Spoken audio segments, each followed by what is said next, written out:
This is the new 2026 Lenovo Legion 5A. And minus the name change and a spec refresh, at a first glance, not much seems to have changed from last year. But they did change a few key things. So let's see what this puppy can do. And please like and subscribe if you like these type of videos. From the outside, the Legion looks very similar to last year's model. And minus the big Legion branding on the back and the very obvious exhaust vents, it doesn't scream gamer. It's got a minimalistic and sleek design, so in my opinion it still does look professional. It has a metal top lid, so it feels very sturdy. And while the rest of the body is made of plastic, it's built very well and doesn't feel cheap at all. It's also relatively lightweight for a gaming laptop, and you could one-hand it if you want to.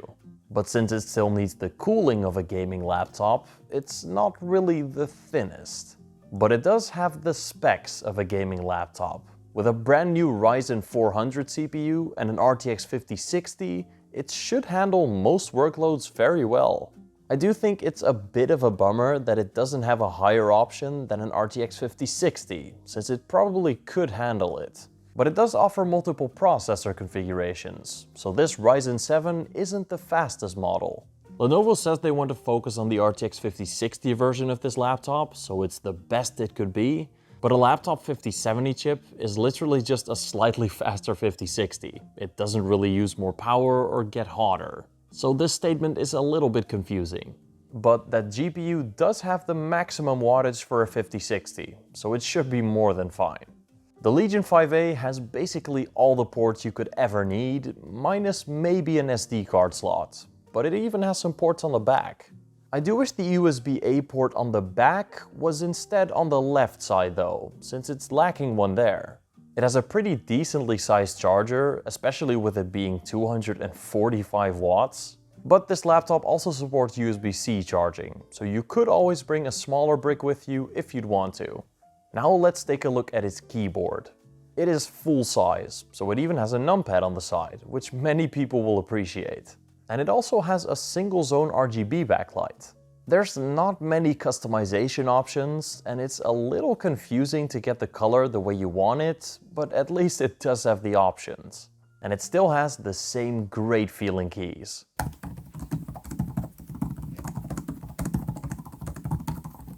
They're very tactile, have enough key travel, and just feel very satisfying to type on. It's definitely in my top 5 of laptop keyboards.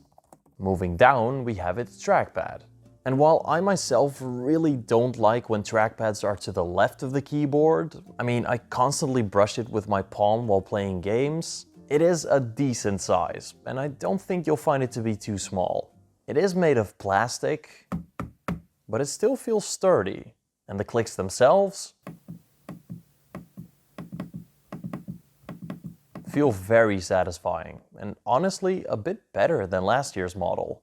Moving up, we have its display, and this 165Hz 2.5K OLED panel is very impressive. Being an OLED, it of course has beautiful, vibrant colors, infinite contrast, and perfect inky blacks. It just never gets old. At 165Hz, it's also about as smooth as it gets, being basically perfect for everything, even fast-paced games. And at 2.5K, you're never gonna see a single pixel on this screen. This thing is sharp. But unfortunately, Lenovo still hasn't discovered anti-reflective layers, so this display is an absolute mirror. So if you want to use this laptop outside, near a window, or hell, even a room with a simple light, prepare to constantly see everything behind you. This would have been fine in 2024, hell, maybe even in 2025. But since other brands have figured this stuff out like years ago, there's really no excuse for it in 2026. The Legion 5's display also has these rounded off corners, which would have been fine if they didn't physically block part of the display. MacBooks have this as well, but Apple actually designs their software around it, while Lenovo just blocks the corner of your screen. But this year's Legion laptops did get a new hinge design. Previous year Legions had a bit of a high hinge, which looked a little bit cheap and made the laptop a bit thicker. But all 2026 models got this newer, sleeker hinge, which does look cool. But I'm pretty sure this one has quite a bit more wobble than that old hinge, so I don't know if this is a huge upgrade. It does still open up to almost a full 180 degrees though, which is nice. Now, last year's Legion laptops did have improved speakers on some models. So what about this year?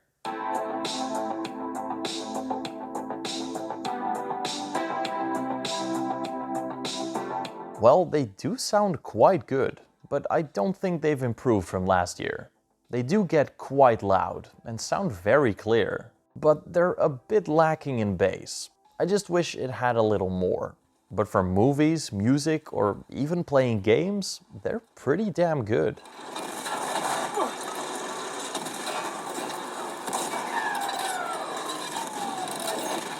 The Legion 5A has a very good looking camera in my opinion. It's worse than a MacBook, but looks quite nice. And the microphone sounds clear as well, albeit a bit tinny.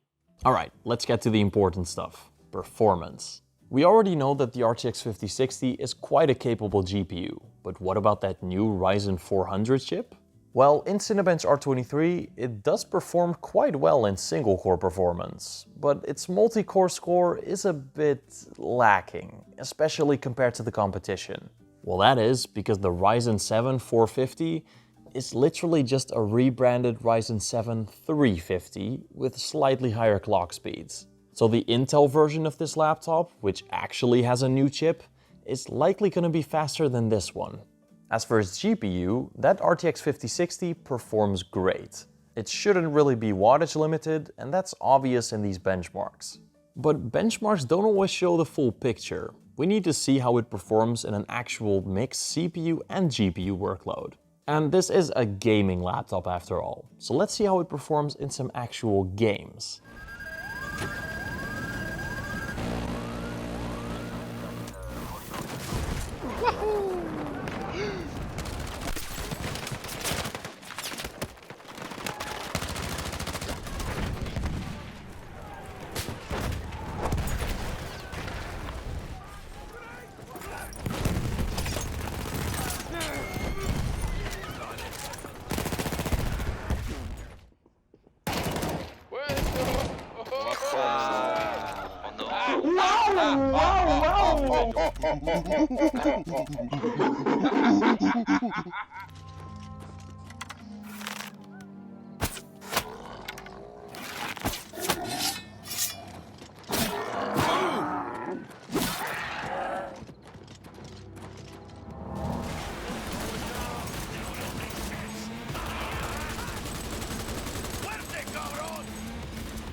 What did you do, man?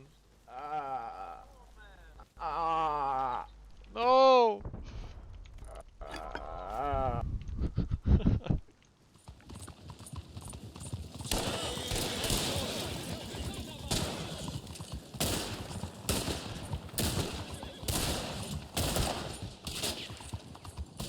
So as expected, the Legion 5, a gaming laptop, handled gaming perfectly well. At 1200p, it got nice high frame rates, so faster paced games felt very smooth. But an RTX 5060 does perform a little worse at its full resolution of 1600p. But with most games staying well above 60 FPS, it did perfectly fine. But again, I'm a bit sad that they limited this thing to an RTX 5060. I mean, this chassis probably could handle a 5070. That RTX 5060 did stay at its maximum wattage at most times, so it wasn't really limited there. But that 8GB of VRAM might become a problem in a couple of years, so I really hope the next-gen Nvidia GPUs have a little bit more memory in them. And with how prices for memory are currently going, I'm sure we'll be perfectly fine. But performance isn't everything. It might run fast, but does it also run hot and loud?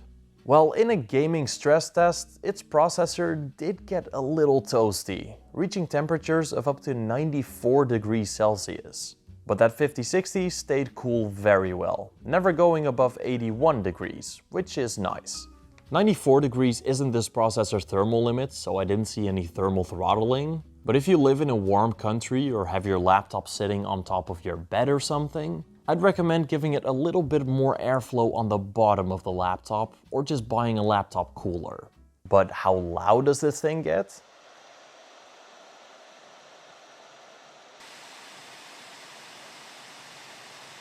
Well, it's actually not that loud. So I'm sure if you pump up that fan speed in the manual profile, it'll likely run a little bit faster and probably a lot cooler. Now, while doing light tasks on this laptop, it stayed completely quiet. But what about battery life? Gaming laptops aren't exactly known for their stellar longevity or anything. But the Ryzen 7 450 is pretty efficient. So how does it do? Well, I tested its battery life in two different scenarios, under light use and during gaming.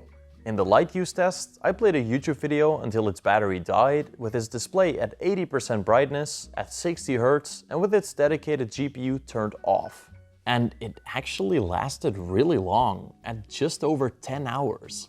In actual real-world use, this number is likely going to be a bit lower, but if you use it conservatively, this thing can probably last a full school day. Now in the gaming test, I played Battlefield 1 until its battery died, with the same settings as before. And like most gaming laptops, it lasted like an hour. It did perform a little worse on battery, but really not as badly as other laptops. It might last even longer in lighter games like Minecraft, but don't expect a gaming laptop to be a portable gaming machine. But since it is a thicker laptop, does it still have the space for upgradeability? Luckily, yes, it absolutely does. It has two SODIMM slots, so it has fully upgradable RAM, which is awesome. It also has two M.2 SSD slots, so you don't have to replace your current drive to upgrade your storage. And it also has a Wi-Fi card slot, which could be handy in the future. But arguably the most important thing about a laptop is its pricing. Well, currently the Legion 5A with these exact specs as in this video is around $1,700, which is a little on the high side. In the US, it's about $1,640, excluding taxes, so it's around the same price. Keep in mind that this laptop has only just came out and that RAM prices are currently going crazy and that they're likely gonna get even more expensive. So this laptop is quite a bit more pricey than other RTX 5060 laptops. But let's answer the big question. Is the 2026 Lenovo Legion 5A worth it? Well, for the price that it's currently at, probably not. Don't get me wrong, this is a great gaming laptop. It only goes up to an RTX 5060, but it still handles basically everything you throw at it, even at a high resolution. It's got a very comfortable keyboard and trackpad, decent speakers that you can play movies, music, or even games on, and it's got a gorgeous display. But at $1,700, there are a lot of laptops that do all of that way better and even at a lower price. Including the previous Legion 5 models, since they also have a 5060 and almost the same CPU. I myself am just a bit bummed out about that display. I mean, man, is it ever reflective. And while the new hinge does look more sleek, in my experience, it's definitely a bit wobbly. Look, the RAM craze is currently making everything more expensive, and laptops are gonna get even more expensive. So without looking at its pretty high cost, this is a great all-around gaming laptop. So if you can find a deal on it, and don't mind that reflective display, I'd say get it. And let me give a huge shout out to my YouTube members. Soundwife, Thomas, Inky, Mr. Frosty Dude, Dropzone1, Martijn Snijkers, Flimsy, Aki, Mr. Nuke, Sebastian, Christian Sands, Real Elf, Eric the Red, Wesley Rhodes, Ghost Data, Walter, Anu Gadar, Abdullah, Lewis, and Ethan. If you become a YouTube member, you get early access to content of mine, a shout out at the end of every video, and you'll also be supporting me as a creator to make these videos. And of course, you'll also be part of the Cool Guys Club, so you can use cool emojis like these in the comment section. So join the club if you're interested. And I will see you all in the next video. Bye bye. Here we go. Right, placing through.